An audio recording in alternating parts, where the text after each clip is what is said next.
Hey, what is up guys? My name is Oleg, this is Mr. Bond. Welcome back to the channel. If you are a watch enthusiast like us, this has probably happened to you before. One of your friends knows that you're into watches, and he or she will ask you, hey, what kind of watch can you recommend for me? I want to get my first serious timepiece. This actually has happened to me many times. Most recently, just a couple of weeks ago. The watch that's my go-to recommendation watch is pretty much always Hamilton Khaki Automatic. I think this watch at around $600 offers a lot of value for your money. And it's also a very good looking watch, and it's a good introduction to kind of more serious timepieces. However, I realized that I actually never reviewed Hamilton Khaki King on this channel before, until now. So let's get started. Let's start the review of this legendary field watch by looking at the case dimensions first. So the watch has a 38mm diameter, it's 47mm from one lug to another, it has a lug width of 20mm, and it's only 11mm thick. Here's what the watch looks like on my 7.5-inch wrist. I think it looks great.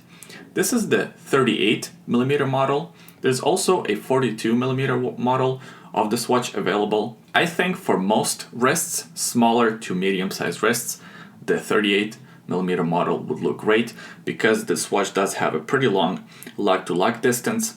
That makes it easier to put this watch on NATO straps, but it also has the advantage of looking actually larger than the diameter would suggest. And speaking of NATO straps, I think this watch is quite the strap monster. You can put this watch on canvas straps, you can leave it on the supplied leather strap. By the way, the supplied leather strap is excellent. It's soft, it's a good quality leather strap, and that nice stitching really does match the aesthetic of the watch. If you don't like the supplied leather strap, you could also wear this watch on a NATO strap, and I think these watches look great on NATOs. The watch has a stainless steel case. The finish on the case is great. It's all brushed finish on the case and on the lugs. The only polished part of the case is this bezel. Now, some people like the polished bezel look, some people hate it.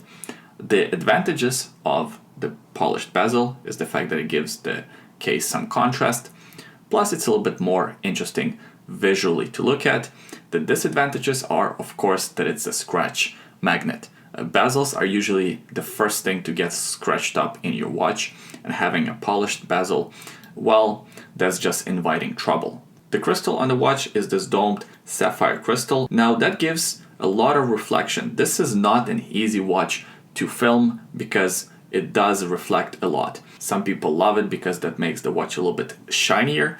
Some people hate it because certain angles, it's kind of hard to tell what time it is. At the 3 o'clock position, we have this big oversized crown. It's a sign crown with Hamilton logo on it. It's not a screw down crown, so it's a simple push-pull crown. Kind of like that because it makes winding the movement very easy. You don't need to unscrew the crown or anything like that. You just wind the watch from the 0 crown position. So I like that. The watch has 100 meters of water resistance despite of not having screw down crown. I think for a field watch, 100 meters of water resistance is perfectly acceptable. If you look at the back of the watch, we see the see-through case back displaying the movement. The movement powering this watch is a H-10 movement, the Hamilton Calibre H-10, which is basically based on the ETA 2824. However, they did modify the movement, so they did a few things. Number one, they actually brought the beats per hour rate down from 28,800 beats per hour to 21,600 beats per hour. So what that allowed for is a longer power reserve. So this watch here has actually 80 hours of power reserve as opposed to 42 hours like you would find in an ETA movement. It also has 25 joules, of course, hackable, hand windable, and has a date complication. At the first glance, the dial looks very busy and very complicated. However, I think the longer you look at it, the more you appreciate the design behind it, and the simpler it becomes, so to speak. So the dial has kind of 3 separate areas to it. On the very edge, you have the minute running track or the seconds running track. And what's good is that the seconds hand reaches all the way out to the seconds running track. Then you have the hour marks, and you have these beautiful Arabic numerals for all the hour marks, except for the 3 o'clock position. Of course, there you have the date wheel cutout. Now, I don't really like the look of this date wheel. I think, first of all, it breaks the symmetry of the dial, and secondly, it doesn't even match in terms of the color, so it really stands out and not in a good way. But hey, that's just my opinion. This hours portion of the dial does have concentric circles running all along it, so I think that's a pretty nice, attractive look. Then you have the most inner portion of the dial. So this portion has a bit of a sunburst effect. That's where you find the logo, closer to the 12 o'clock position. You also have a bit of writing where it says khaki and automatic, closer to the 6 o'clock position. And of course you have the 24-hour counter for hours, very standard in a lot of field watches. So to bring it all together, why do I usually recommend this watch to people that want to get more serious about watch collecting and maybe want to try their first real timepiece? Well, because first of all, it's affordable at around $600. I mean, of course, affordability is a relative term, but I think for the most part, it's affordable. It offers great value for money. It has a solid build, reliable movement. It's coming from a well-established company with a lot of history and a lot of heritage. 2 years of warranty. The packaging is great. So as your first watch, seeing the package, seeing the box, it does feel kind of more luxurious than it actually is. It is quite a robust watch with 100 meters of water resistance. To be frank, the lume is not that great. Here's a lume shot on the screen.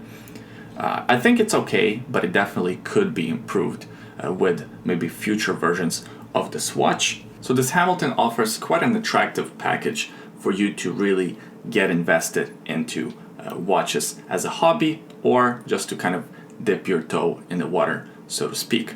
Now, I always wanted to get one of these for my collection. However, I think I'm gonna get the manual wind, the mechanical field watch version of this watch. I like that all brushed case. I think that's a little bit more functional.